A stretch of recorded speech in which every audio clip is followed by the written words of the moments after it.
জুলাই গণ অভ্যুত্থানের সাথে আমার নিজের সরাসরি সম্পৃক্ততার জায়গা থেকে নিজের অভিজ্ঞতাগুলো ব্যক্ত করেছি এবং এই গণ অভ্যুত্থানে গণহত্যার সাথে জড়িত শেখ হাসিনা যিনি যেভাবে নির্দেশ দিয়েছেন তার বিরুদ্ধে সাক্ষ্য দিয়েছি। সেখানে আমি বলেছি যে শিক্ষার্থীদের প্রতি বৈষম্যমূলক আচরণের অংশ হিসেবে মেধাবীদেরকে বঞ্চিত করার যে কোটা পদ্ধতি, সেই কোটা পদ্ধতির বিরুদ্ধে 2013 সালে আন্দোলনে সরাসরি অংশগ্রহণ করে পুলিশের টিয়ার শেলে মুখে আহত হই। তারপর 2018 সালের আন্দোলনেও অংশগ্রহণ করি। পরিশেষে 2024-এর জুলাই গণ অভ্যুত্থানে এক রক্তক্ষয়ী যে গণ অভ্যুত্থান হয়েছে, সেই গণ অভ্যুত্থানে সরাসরি প্রতিটি দিন আন্দোলনে অংশগ্রহণ করি।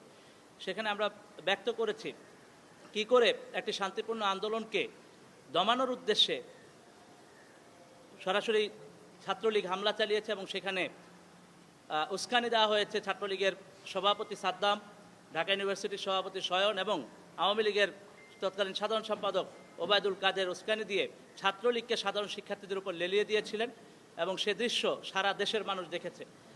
পরবর্তীতে আপনারা জানেন যে আবু সাঈদকে একেবারে বিনা উস্কানিতে শহীদ করা হয়েছে, পুলিশ গুলি করে হত্যা করেছে।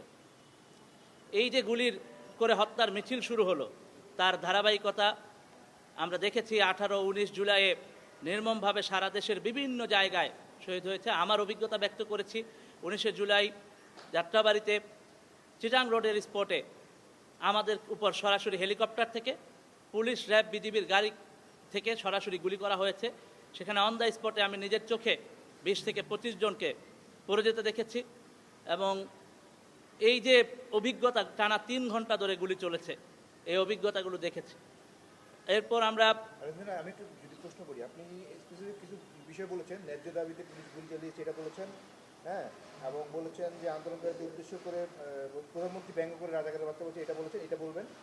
আর বলবেন হলো যে শোক দিবস পালনের নামে নাটক ছিল। এই প্রসঙ্গগুলো যদি একটু ব্যাখ্যা করে দিতেন আমাদেরকে এবং টার্গেট করে গুলির বিষয়গুলো।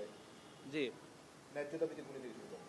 ডিজাইন, এলিগেন্স, বিউটি, সেরা পণ্য সবার জন্য জেভিকো। যে প্রথম কথা হলো, আমরা আন্দোলনটি শান্তিপূর্ণভাবে চালিয়ে যাচ্ছিলাম এবং 14ই জুলাই আমরা রাষ্ট্রপতির কাছে স্মারকলিপিও পেশ করেছিলাম। এরপর তৎকালীন প্রধানমন্ত্রী প্রেস ব্রিফিংয়ে শিক্ষার্থীদেরকে রাজাকারের বাচ্চা নাতিপুতি বলে ব্যঙ্গ করেন, উপহাস করেন এবং আন্দোলনকারীদের জন্যে এটা ছিল অত্যন্ত দুঃখের এবং ক্ষোভের।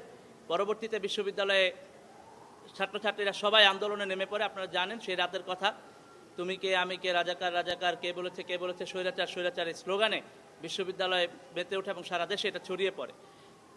এর প্রেক্ষিতে আমি বলেছিলাম যে আওয়ামী লীগের সাধারণ সম্পাদক ওবায়দুল কাদের, ছাত্রলীগের সাদ্দাম এবং শয়নেরা শিক্ষার্থীদেরকে বলে যে এই আন্দোলন দমাতে ছাত্রলীগই যথেষ্ট, 5 মিনিটের মধ্যে ফু দিলে উড়ে যাবে, তারপর হলো যে সব কিছু মনে রাখা হবে, এই ধরনের হুমকিমূলক কথাবার্তা বলে এবং তারই প্রমাণ পাওয়া যায়।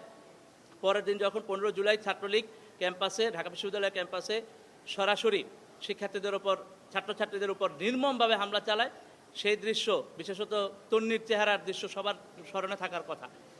এই সকল দৃশ্য এবং এর পরের দিন যখন বিক্ষোভ কর্মসূচি ডাকা হয়, আপনারা জানেন তার মধ্যেই, সারা দেশে বিক্ষোভের মধ্যেই 6 জন কিন্তু শহীদ হয়। আবু সাঈদ সহ, চট্টগ্রামে ওয়াসিম শান্ত সহ 6 জনকে পুলিশ বিনা উস্কানিতে গুলি চালায়। এই আন্দোলনের দাবি ছিল জাস্ট চাকরিতে যেন সমসুযোগ পাওয়া যায়, এরকম একটা দাবিতে গুলি চালিয়ে আন্দোলন দমন করার যে নীতি, এই নীতি আমরা দেখেছি হাসিনার কাছ থেকে এবং এরপরে আমরা বিভিন্ন ফোন কলের মধ্য দিয়ে প্রমাণ পেয়েছি হাসিনার মাকসুদ কামাল স্যারের সাথে কিংবা আপনার এই হাসানুল হক ইনু, ফজলুর তাপসের সাথে ফোন কলগুলো আপনাদের মিডিয়াতে এসেছে।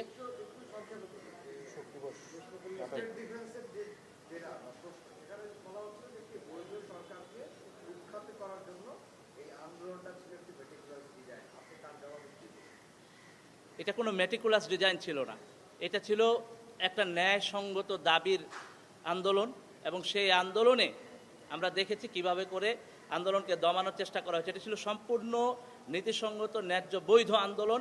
সাধারণ শিক্ষার্থীদের গণতান্ত্রিক অধিকার, এই বাংলাদেশের ছাত্র জনতার গণতান্ত্রিক অধিকার, তাদের যে ন্যায্য দাবি, সেই দাবি আদায়ের আন্দোলন।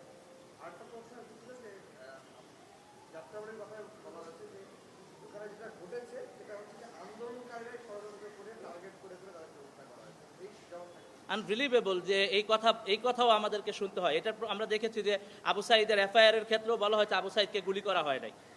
এই ধরনের তথ্য যখন দেয়া হয় তখন আমাদের মানে দুঃখ লাগে এবং প্রচণ্ড ক্ষোভ তৈরি হয় যে যেখানে নির্মমভাবে হেলিকপ্টার থেকে গুলি করা হলো, মানে নানাভাবে গুলি করে আন্দোলনকারীদেরকে হত্যা করা হলো, সেখানে বলা হচ্ছে যে এগুলো ছিল ষড়যন্ত্র।